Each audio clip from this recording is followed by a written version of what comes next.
Welcome to the Tech Egg. Don't get scrambled. Enjoy the video.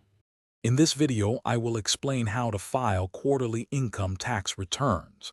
Many self-employed individuals, or those with significant income not subject to withholding, need to pay estimated taxes throughout the year. This helps you avoid penalties at tax time by ensuring your tax liability is met consistently.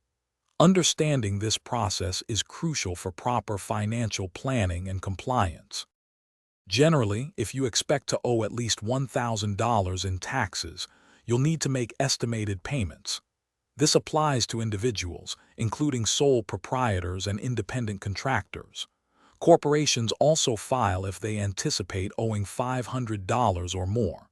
Remember, the payment due dates are April 15th, June 15th, September 15th, and January 15th of the following year. To calculate your estimated tax, you'll use Form 1040-ES. This form helps you project your annual income, deductions, and credits. It's important to estimate your total tax liability for the entire year as accurately as possible. Once you have that figure, you'll divide your estimated annual tax into 4 equal payments to be made throughout the year. There are several convenient ways to pay your estimated taxes.